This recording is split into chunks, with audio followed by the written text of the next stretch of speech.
You're listening to Tabletop Arcanum, a podcast dedicated to learning and exploring the hobby of tabletop gaming.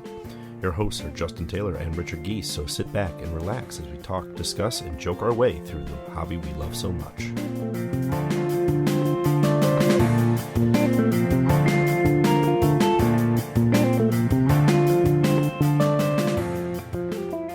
Disaster has struck. Humanity needs your help. Pandemic Rapid Response is an exciting cooperative real-time dice game. Take turns as quickly as possible, using your dice to deliver food, water, vaccines, and other supplies to cities in desperate need. If you and your team manage to deliver supplies in time, your mission will be a success. Heading a little close to home right now. Welcome to Tabletop Arcanum. We're your hosts, Justin and Ricky. And we're not just talking about 2020 today. We are talking about Pandemic Rapid Response.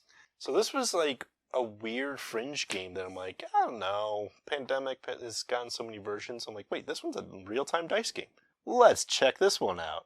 Put out by Z-Man Games. Kane Colino is the designer behind this one. Like most Pandemic games, we had 2 to 4 players, but plays in 20 minutes or maybe less. So let's talk about those first impressions. What was your first impression when you saw this on the table or opened that box? Did not expect it. I have played many a Pandemic game. New, different. Art is always as fun as ever. You have art for a whole new board. And it's in the same vein, so it's similar style, similar look. The board, of course, is not the world anymore because you're on a rapid response crisis jet flying around, so your little jet marker moves around the outside of the board, which are all the cities that you fly to. So the actual play board is now the inside of the jet, and you move from room to room, station to station. Definitely a different look, definitely a different feel, but it's still Pandemic, so that first reaction is, okay, we know it's going to be a co-op game because it's Pandemic, and there's going to be a lot of stuff that we can't control, and now it's real time and dice. So good luck. My first reaction to this game was definitely, it's new, it's different, it's innovative. Having played things like Reign of Cthulhu, which is a Cthulhu-based Pandemic-esque, but same vein of game. But I've also played some of the other Pandemic spin-offs like Fall of Rome, which is Pandemic with a different theme on it, but you're still, at its core, almost playing Pandemic with like a little bit of a twist. This was a big twist. It's my first take on it, and it was one of those things like, okay, this actually feels like it has a spot alongside traditional Pandemic. What does this game do well? This game definitely puts the fear of God into you. With those 2-minute flips, you're rushing to make sure that you can get all of your supplies ready. You're rushing to make sure all of your waste is down. You're rushing to get to the destinations to make the drops. You do have to communicate a lot. Yeah, like if you're not constantly talking to each other during this game, you're going to have a rough time at it. It does some really good things well, because it does the co-op, but in such a way, like it's a lot harder for like that quarterbacking style player to dominate this per se, because they can't necessarily control what the dice come up. So like it's only really that active player who gets to like, I know what I want to do with these dice, let me go. You know, there's a little bit of like, you know, as a team we need to move the plane. So if you get planes, like let's move it. But the dice are dice. You can't do anything about that. So I appreciate that compared to regular Pandemic. A quarterbacking player actually probably would hinder the team more than anything if they're trying to play everyone else's turn while people are rolling their dice. True. So it does kind of nip that in the bud pretty quick. I'm not saying it can't be done. It's just definitely a lot tougher to do. Another thing it does well is the tension is like a constant throughout the game. Unlike some other Pandemics I've played, where it's like in the beginning you don't feel like you're at critical mass yet. This game starts you at that like everything's on fire and it's only going to get worse unless you start putting out some of the fire before more fire comes, in the sense of these urgent cases. I like the fact that it's not just like Yahtzee. The amount that you need varies between the rooms, and I like the fact that each room feels a little bit different, because I always feel like we struggled when we were playing it, like the power room is like this huge hurdle to start with. Whereas some of the other rooms are like, oh, I've got a result. Oh, I've got a result. Oh, I've got a result. Yeah. Hey, look, we got enough to get some supplies made. Food, you need 1 to get 1. In order to get 1 electricity, you need 3 dice with electricity in it. And you can't just put them aside until your next turn. You have to play all 3 at that one time, or you have to wait till your next turn to roll again. So you get a little bit of reroll, so it's like a Yahtzee in the sense that you get to try a few times within your turn. The other tension point that I really like is, while it's real-time play, it's not simultaneous play.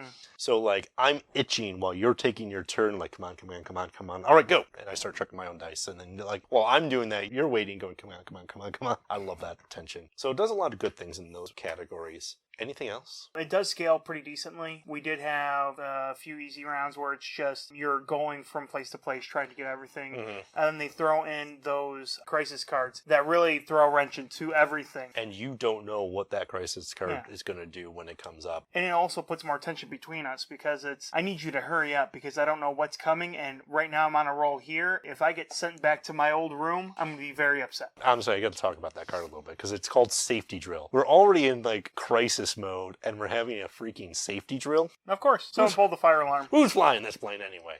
But I like a lot of those tension points in this. It does something a little bit different than traditional Pandemic, and I appreciate for that. Where are the pain points? Where does it not shine so well? I don't know if I necessarily have anything. I love it for Chaos, but I can understand if people who have analysis paralysis problems and need to plan their turns are going to loathe this game. It is one of those where communication is key, but you can get frustrated real quick with other people trying to over-communicate. Yeah. So, kind of going into I wouldn't recommend this for, but like the issues I have with this game would be if playing with people who cannot deal with real-time games or people who can't manage high-stress, anxiety situations well. I really don't have a problem with it personally, but if I was at a table with a player who got worked up over stuff like that, I could see the fun of the game dropping dramatically at that point.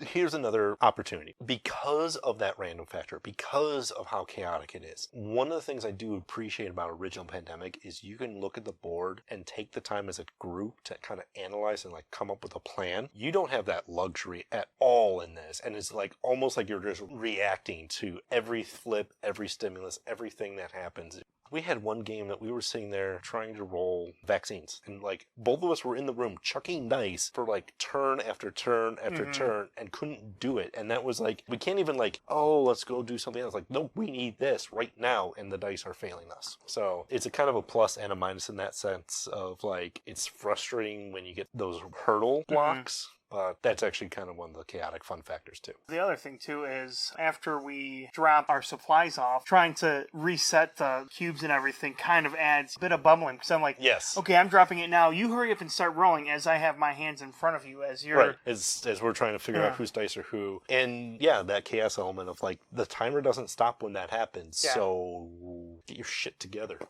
So that's Pandemic Rapid Response. I would recommend this for someone who likes the theme of Pandemic, who's someone who likes those co-op games and is looking for something a little bit different. Also, if you like a game that you know is not going to take forever, this is a game that literally you're on a timer, so once the timer's out, there's no sudden death, there's no overtime, like KO, you're done. So I do recommend it for people who are looking at games in that vein. Definitely say throw it on the table when you're waiting for someone, because it is a fast game. We played and we didn't even realize that time was over. And, you know, it seemed like only seconds for us, but it was very, very quick. So yeah, it's not necessarily a light filler game, but it definitely is a good game to bring out if you're waiting for someone to arrive, or it's something that, you know, you have like 1 more hour until people have to leave. Like, okay, bust this out, and you could get a game or two of that in. Or if you need to get people's blood pumping. Yeah, if everyone's starting to fall asleep on you, just bust out some rapid response adrenaline right there. Now, I kind of already said it, but I would not recommend this game for people who can't deal with real-time games and high-stress situations. And if you're adverse to dice rolling and a lot of luck, this game has a lot of that. I think it's a fun element, but if that's something that's going to frustrate you, this game's just going to be like 20 minutes of hell. Anything else that you think of? Yeah, I know it says 8+, but unless they're used to Pandemic, used to dice rollers, it might be a little too fast-paced for them. Too fast, too furious. Yeah, I would say that. Tokyo Drift, even. Yeah, I like it for what it gives. It has a niche in my collection, in my shelf for now. I don't know if this is going to have a long staying power for me either. I don't know if I'm going to come back, 5 years from now and go, yeah, Pandemic Rapid Response, let's bust that old gem out like I do with some other games. So it's good. If you can find it, it's not a terribly costly game, which is a nice balance too. So that's our thoughts on Pandemic Rapid Response. I think it's a fun, action-y, real-time game that has a nice stopping point so that you know you're not going to be playing for a full hour. You're going to be playing 20 minutes tops, and good luck, because like Pandemic, it's rough. If you like our reviews and you like us talking about things, make sure you follow, like, and subscribe. We're on all the socials, so Twitter, Facebook, and we have Instagram at Tabletop Arcanum. But on top of that, we've been expanding into another venue. Twitch, Yeah. live stream, YouTube. You can can actually see our faces. You can see all the hair that's associated with me. It is a lot. But yeah, we'll be doing Twitch live streams, and that's going to be more like playthroughs and unboxing of games. We've got some on there already. If you don't catch us on the live stream, everything is going to our YouTube channel. Make sure you subscribe and get that notification on both of those. And if you're looking for live updates, make sure to call your grandma, tell her our name, and tell her that you love her. Is she going to update them, or is that just going to be a thing? We have some deals going on with grandmas. Okay. Well, until next time, this has been Justin. And Ricky. Thanks for listening, and happy gaming.